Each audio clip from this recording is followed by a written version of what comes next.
De quel droit, la France se maintient-elle à Mayotte?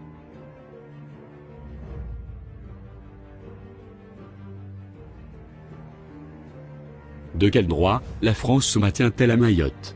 La question est occultée, alors que les données juridiques sont certaines. Aucun droit.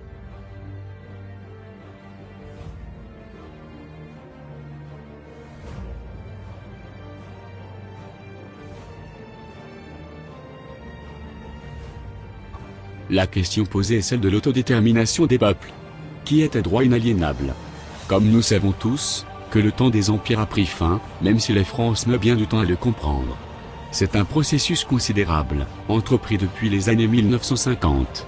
Comme une marche irréversible, vers le respect des souverainetés, et l'action actuelle de l'ONU s'inscrit dans l'achèvement de ce mouvement d'émancipation. Lors de l'ouverture de la session 2011 du Comité spécial de l'ONU sur la décolonisation, Ban Ki-moon était clair. L'achèvement du processus de décolonisation nécessitera des efforts concertés de toutes les parties concernées, d'abord et avant tout du comité spécial, des puissances administrantes et des peuples des territoires non autonomes. Pour permettre cette image de carte postale.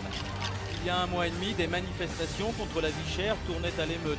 Aussi à peine débarqué dans l'archipel, le premier message de Nicolas Sarkozy à ses Mahorais qui ont choisi de devenir un département français est... Or, contre vent et marée, contre les principes et les traités, la France se maintient à Mayotte, comme si elle était là-bas chez elle. Mayotte est française? Non, la présence française à Mayotte n'est qu'une occupation.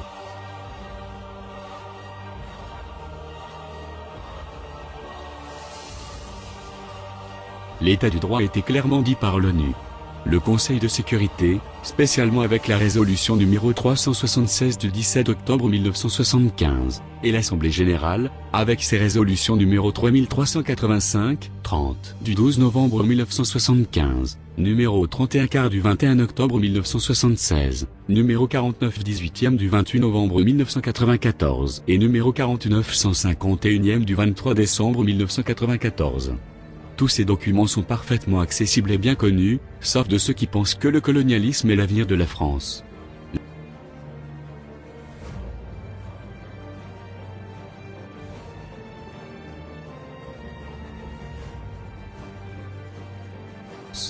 La référence décisive est la résolution 3385, d'admission des Comores à l'Organisation des Nations Unies.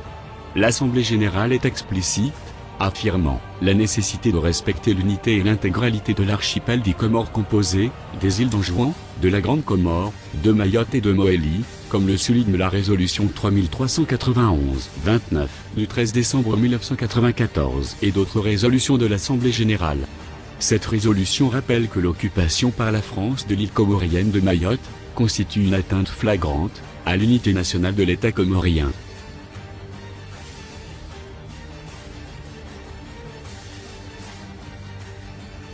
Occupation qui viole les principes fondamentaux défendus par l'ONU et en particulier la résolution 1514-15 de l'Assemblée générale du 14 décembre 1960, relative à l'octroi de l'indépendance aux pays et aux peuples coloniaux, qui garantit l'unité nationale et l'intégrité territoriale de ces pays. Dans cette résolution, l'Assemblée générale de l'ONU a condamné les référendums des 8 et 11 février 1976, organisés dans l'île comorienne de Mayotte par le gouvernement français qui sont considérés comme nuls et non avenus.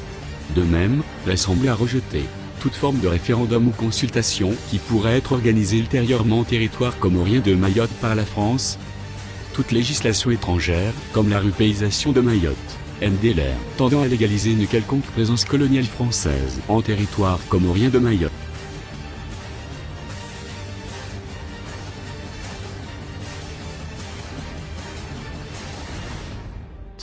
Cette résolution demande à la France de se retirer immédiatement de l'île comorienne de Mayotte pour respecter sa souveraineté et elle invite tous les États membres de l'ONU à apporter individuellement et collectivement une aide efficace à l'État comorien et à coopérer avec lui dans tous les domaines pour lui permettre de défendre et sauvegarder son indépendance, l'intégrité de son territoire et sa souveraineté nationale. Donc, la France doit revenir à la légalité et rendre ce qui ne lui appartient pas.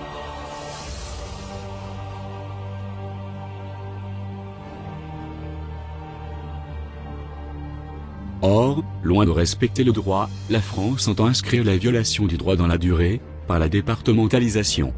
ses législations internes, et qui ne tiendront pas devant l'ordre public international.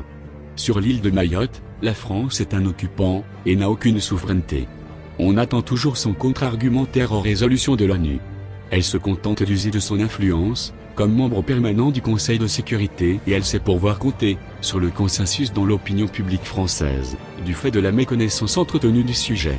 L'Union des Comores, ou la société civile comorienne, aurait beaucoup à faire, et elle y viendra tôt ou tard, car la souveraineté est inaliénable.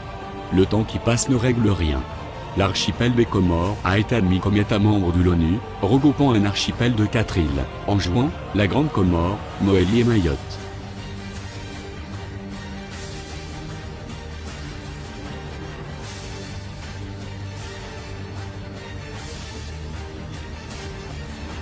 En 2011, tous les mécanismes juridiques, onusiens ou européens, existent pour rétablir le droit.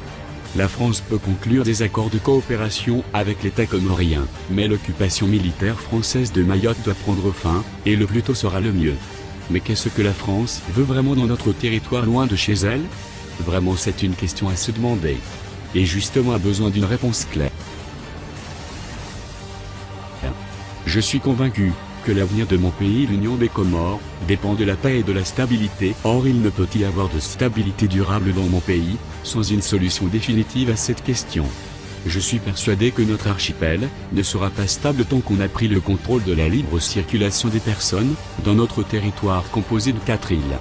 Soyons unis, le drapeau flotte, appel à la liberté totale, la nation apparaît, force d'une même religion au sein des Comores, vivons dans l'amour réciproque dans nos îles.